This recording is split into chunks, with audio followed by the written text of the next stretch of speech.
Assalamualaikum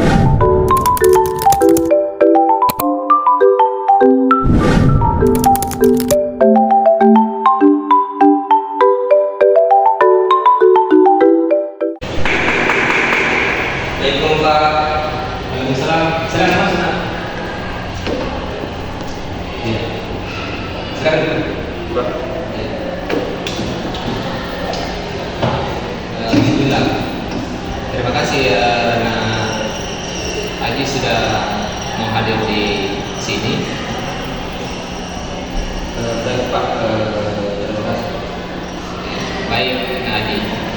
Apakah Nak Aji tahu mengapa Bapak memanggil Nak Aji ke sini? Tidak Pak. Oh iya, jadi begini Nak Aji, kemarin itu Bapak melakukan analisis kebutuhan terhadap siswa. Menurut laporan para guru, Nak Aji ini sering datang terlambat ke sekolah dan jarang melakukan tugas. Apakah benar begitu? Iya Pak, benar Pak. Oh iya. Kalau begitu, Bapak minta waktunya Nak Aji selama 30 sampai 40 menit untuk melakukan konseling, karena maksud Bapak memanggil Nak Aji ke sini untuk melakukan konseling individual. Apakah bisa? Mohon maaf Pak, sebenarnya apa itu konseling Pak? Oke, sebelum kita mulai kegiatan konseling ini, Bapak akan menjelaskan terlebih dahulu mengenai apa itu konseling, tujuan dan manfaatnya dan asas-asasnya. Jadi, konseling itu merupakan suatu kegiatan yang dilakukan oleh konselor atau seorang ahli dalam membantu konseli menyelesaikan permasalahannya, dengan harapan konseli dapat menyelesaikan permasalahan sendiri nanti pada saat dihadapkan dengan masalah baru.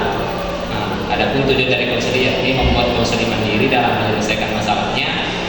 Manfaatnya yakni menciptakan pandangan positif kepada diri sendiri dengan adanya perasaan lebih bahagia, lebih baik, tenang, dan serta nyaman. Dan asas-asas konseling juga sangat penting, terutama dalam menjaga privasi konseling. Oh, begitu ya Pak? Iya, ada beberapa tahap dalam proses konseling. Yang pertama ada tahap awal di mana konselor melakukan observasi untuk mencari sumber masalahnya konseli. Terus yang kedua ada tahap inti, di mana tahap ini merupakan tahap kerja untuk mendalami masalah konseli. Dan yang terakhir ada tahap akhir, yang di mana tahap ini merupakan tahap perubahan dan tindak konseling.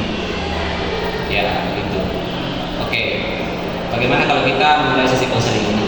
Ya Pak.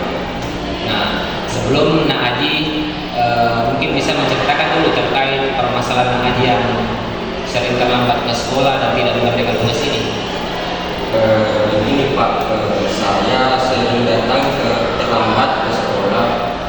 Itu karena Oke, saya mengerti perasaan Nak Aji yang Nak Aji rasakan pada saat ini. Tapi saya meminta kepada Nak Aji untuk menceritakan lebih lanjut dulu mengenai masalahnya.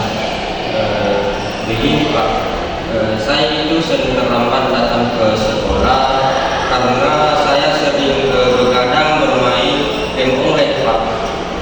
Dan saya juga sering lupa mengerjakan tugas karena itu bermain game juga Pak.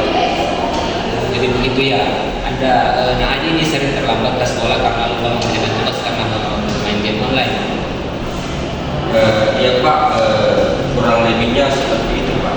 Oke, baik Nak Aji. Saya akan memberikan sebuah kertas yang dimana kertas ini dalam berbentuk file yang akan saya berikan kepada, dan saya akan kirimkan ke WA-nya Nak Aji.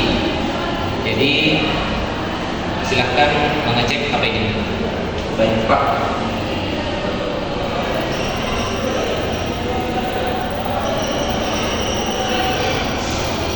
Baik Pak, di sini saya sudah menulis Pak. Saya sudah kumpulkan Pak di WA Bapak. Oke, terima kasih Nak Aji. Sebelum baik, saya akan menjelaskan terkait penyebab kecanduan bermain game. Itu yang pertama ada kurangnya pengawasan terhadap orang tua ke anak.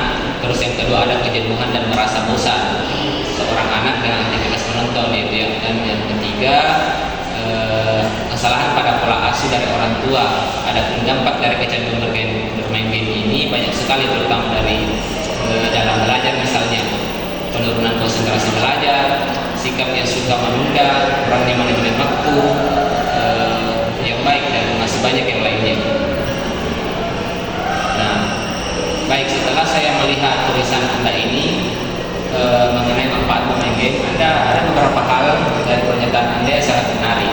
Yang pertama itu, ternyata selama ini Anda menganggap bahwa bermain game itu dapat menghasilkan uang. Dan yang kedua, Anda bermain game untuk menghibur diri sendiri dan menghilangkan kebosanan. Iya, mungkin begitu Pak. Oke, baik. Anda bisa menjelaskan terkait pernyataan yang Anda tulis tadi, apa yang menyebabkan Adi ini bermain game sampai larut malam?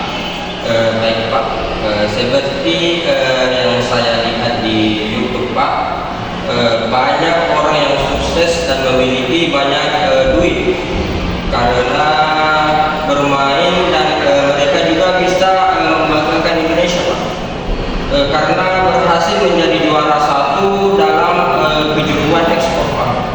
Oh, jadi selama ini Adi ini menganggap bahwa bermain game dapat menghasilkan uang dan bisa menjadi juara sebagaimana Anda lihat di YouTube begitu.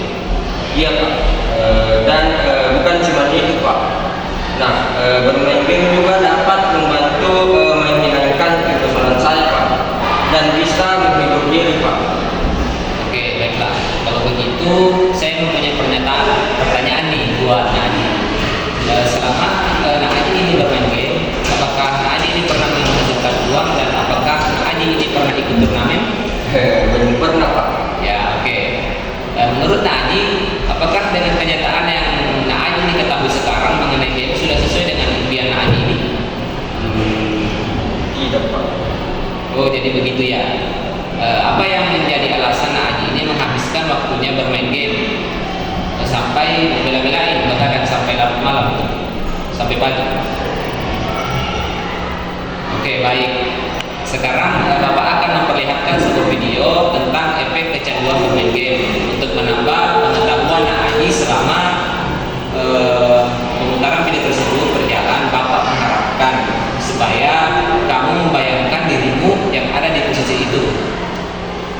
Jadi ini saya akan menempatkan sebuah video. Silakan dilihat videonya. Baik Pak.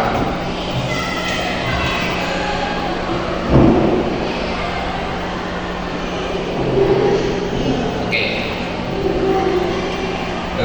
Sebelum saya melihat video tersebut Pak, saya menyadari bahwa bermain game itu lebih banyak keburukannya Pak. Itu lebih banyak keburukannya daripada manfaatnya. Misalnya di video tadi terdapat anak yang gangguan mental serta sulit konsentrasi dalam belajarnya Pak. Ya, itu beberapa dampak dalam bermain game itu jika terlalu berlebihan. Oh iya, saya akan memberikan sebuah tugas kepada anak Adi ini membuat jadwal kegiatan harian. Dan pada pertemuan selanjutnya, Adi harus menceritakan apa saja perubahan yang terjadi setelah Adi ini menerapkan daftar kegiatan harian pada saat Adi ini hendak bermain game. Iya Pak. Dan Adi harus mengucapkan saya tidak akan bermain game. Iya Pak. Terima kasih atas informasi yang telah diberikan Pak mengenai efek bermain game Pak. Baik, saya rasa waktu juga sudah menunjukkan 40 menit sesuai dengan kesepakatan tadi bahwa kita akan melakukan sesi konseling ini selama 40 menit. Jadi saya rasa pertemuan kali ini sudah cukup sampai di sini dulu. Nanti kita bertemu lagi di pertemuan selanjutnya. Baik Pak, terima kasih Pak. Baik. Saya ke kelas dulu ya Pak. Dari saya